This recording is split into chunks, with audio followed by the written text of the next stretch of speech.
L'histoire de Gorka Robles, on vous écoute oui. Gorka. Alors aujourd'hui, je vais vous parler, vous avez vu qu'on a perdu il y a peu de temps Pachi Lacan, qui était le chauffeur, parce qu'il était chauffeur de Luis Mariano au départ. En fait, c'est un cousin à lui qui lui avait proposé une place de chauffeur, il n'en savait pas plus, lui venait de sa ferme, et du coup, une vraie amitié est née, ils sont devenus liés à vie, et donc Pachi Lacan s'est occupé de Luis Mariano jusqu'à son décès au mois de 14 juillet 1970, pour s'occuper ensuite de la ferme que lui avait laissée, la maison que lui avait laissée Pachi Lacan. Alors on pense tous qu'il a hérité de millions et de milliards, pas du tout, parce qu'en fait, Luis Mariano n'était qu'interprète de ces chansons-là. C'est l'auteur et le compositeur qui ont les droits sur ces chansons-là, les droits d'interprète étant beaucoup moins importants, et les droits tombent dans le domaine public 70 ans après la mort de l'auteur ou du compositeur.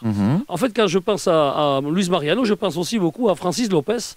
Et pourquoi et comment cette alchimie a pu naître? Eh bien, si on regarde un peu la vie de Francis Lopez, tout va s'expliquer. Parce qu'en fait, son père était né au Pérou, sa mère était née en Argentine, sauf que les grands-parents du côté de son père sont des Andayés, qui étaient partis au 19e, comme beaucoup de Basques, qui avaient tenté l'aventure là-bas, et donc ils reviennent à Andaye.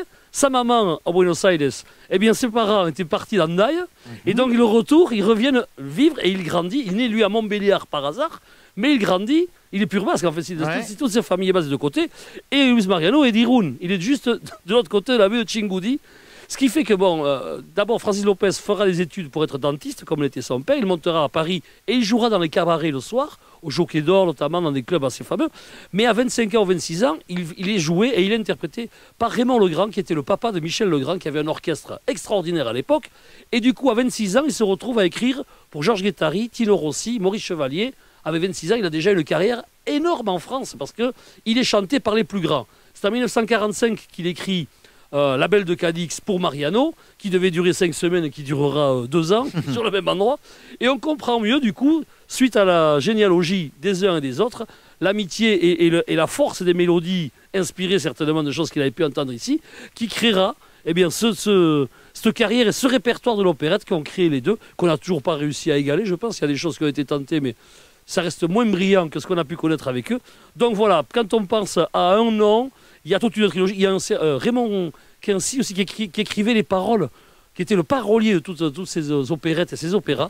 Et donc, en fait, quand on parle de l'un, on ne peut pas trop oublier les autres et partager ce moment entre eux et avec nous. Donc aujourd'hui, sur Pachi Lacan, Mariano, Francis Lopez, voilà, tout s'explique à l'arrivée. Toujours le lien de la musique. Le lien de la musique, et puis en passant par le Pays Basque, parce qu'ils sont tous unis par notre pays. C'est comme ça que tout a pu naître et grandir. Voilà, c'est comme ça que c'est venu.